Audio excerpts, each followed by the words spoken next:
Ma'am ಹೇಳಿ, 12 ವರ್ಷದ ನಿಮ್ಮ ಪ್ರೇಮ ಕತೆ ಇವತ್ತು ಅದನ್ನೆಲ್ಲ ಕತೆ ದಯವಿಟ್ಟು ಕೇಳ್ಬೇಡಿ, ಹೇಳಕ್ ಅನ್ಸೋದಿಲ್ಲ. ಸೊ ಮದುವೆ ಬಂದಿದ್ದೀರಿ, ಥ್ಯಾಂಕ್ ಯು ಸೋ ಮಚ್. ತುಂಬಾ ಜನ ಅಭಿಮಾನಿಗಳು ಬಂದಿದ್ದೀರಿ ದೂರದಿಂದ. ನಾವು ಯಾರಿಗೂ ಆದಷ್ಟು ನಾವು ಸೀಕ್ರೆಟ್ ಆಗಿ ಇಟ್ಟಿದ್ವಿ. ಈಗ ಸರಳ ವಿವಾಹ ಆಗ್ಬೇಕು ಅನ್ನೋದು ನಮ್ಮ ಕಲ್ಪನೆ ಇತ್ತು, ಶಾಸ್ತ್ರ ಸಂಪ್ರದಾಯಗಳು ಆಗ್ಬೇಕು ಅನ್ನೋದು ನಮ್ಗೆ ಇತ್ತು. ಆದ್ರೆ ವಿಷಯ ಗೊತ್ತಾಗಿ ಬೇರೆ ಬೇರೆ ಇಲ್ಲಿ ಸೋಷಿಯಲ್ ಮೀಡಿಯಾದಲ್ಲೆಲ್ಲ ನೋಡಿ ತುಂಬಾ ಜನ ದೂರದಿಂದ ಬಂದಿದ್ದೀರಾ. ಯಾರೆಲ್ಲ ದೂರದಿಂದ ಬಂದ್ರೆ ಎಲ್ಲರಿಗೂ ಥ್ಯಾಂಕ್ ಯು ಹೇಳ್ತೀನಿ. ನಾನು ತುಂಬಾ ಚೆನ್ನಾಗಿ ನಡೆಸ್ಕೊಟ್ಟಿದ್ದೀನಿ. ಖಂಡಿತವಾಗ್ಲೂ ಈ ಪ್ರೀತಿಗೆ ನಾವು ನಿಜವಾಗ್ಲೂ ಚಿರಋಣಿ. Thank you. ಮ್ಯಾಮ್, ಸಿಂಪಲ್ ಆಗಿ ಒಂದು ಲವ್ ಸ್ಟೋರಿ ಅಂತ ಕೇಳಿದ್ವಿ. ಒಬ್ಬ ಸೆಲೆಬ್ರಿಟಿಯಾಗಿ ಇಷ್ಟೊಂದು ಸಿಂಪಲ್ ಆಗಿ ಅಲ್ಲ, ಸಿಂಪಲ್ ಅನ್ನೋದು ಏನಿದೆ, ನಮ್ಮ ಮದುವೆ ನಾವು ಇಬ್ರು ಕೂಡ ಶಾಸ್ತ್ರ ಸಂಪ್ರದಾಯಗಳನ್ನು ತುಂಬಾ ನಂಬೋರು. ನಮಗೆ ನಮ್ಮ ಮದುವೆನಲ್ಲಿ ನಾವು ಬಹಳ ಶಾಸ್ತ್ರ ಸಂಪ್ರದಾಯಗಳ ಬಗ್ಗೆನೇ ಕಾನ್ಸಂಟ್ರೇಟ್ ಮಾಡಬೇಕು, ಅದೇ ನಮ್ಗೆ ಬಹಳ ಮುಖ್ಯ ಅನ್ನೋದು ಅನಿಸಿತ್ತು. ಹಂಗಾಗಿ ನಾವು ಆ ರೀತಿ ಆದ್ವಿ. ನಮಗೆ ಇದೇ ದೇವಸ್ಥಾನದಲ್ಲಿ ಆಗ್ಬೇಕು ಅನ್ನೋದು ಆಸೆ ಇತ್ತು, ಮತ್ತೆ ನಮ್ಮ ಊರಿನಲ್ಲೇ ಆಗಬೇಕು. ಯಾಕೆಂದ್ರೆ ಇವತ್ತಿಗೆ ಸಂಪ್ರದಾಯಗಳು ಕಳೆದು ಹೋಗ್ತಾ ಇದೆ. ಈ ಕಳೆದು ಹೋಗ್ತಿರೋ ಸಂಪ್ರದಾಯ ಸಂಸ್ಕೃತಿಗಳ ನಡುವೆ ನಾವು ನಮ್ಮ ನೆಲಮೂಲದ ಸಂಪ್ರದಾಯಗಳನ್ನ ಉಳಿಸ್ಬೇಕು, ನಮ್ಮ ಊರಿಗೆ ಜನ ಬರಬೇಕು, ಬೇರೆ ಬೇರೆ ಊರಿಂದ ನಮ್ಮ ಊರಿಗೆ ಜನ ಬರಬೇಕು ಅನ್ನೋದೆಲ್ಲ ಯೋಚನೆ ಇತ್ತು. ಹಂಗಾಗಿ ನಾವಿಲ್ಲೇ ಆಗಿದ್ವಿ. ಸರ್, ಏನು ಹೇಳ್ತೀರಾ ಈ ಸಂದರ್ಭ?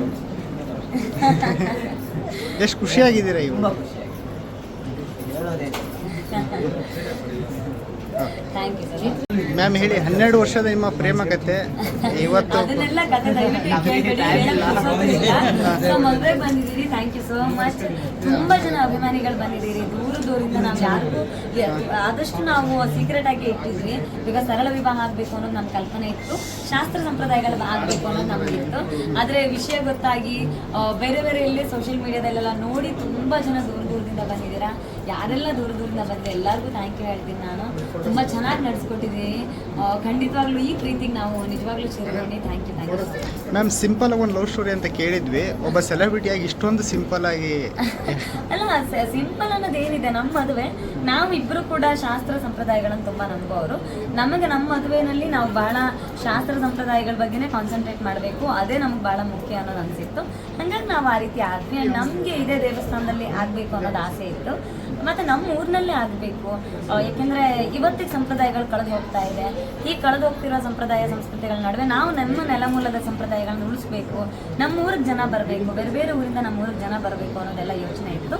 ಹಂಗಾಗಿ ನಾವಿಲ್ಲೇ ಆಗಿದ್ವಿ. ಸರ್, ಏನು ಹೇಳ್ತೀರಾ ಈ ಸಂದರ್ಭ? ಎಷ್ಟು ಖುಷಿಯಾಗಿದ್ದೀರಾ ಇವಾಗ? Thank you sir.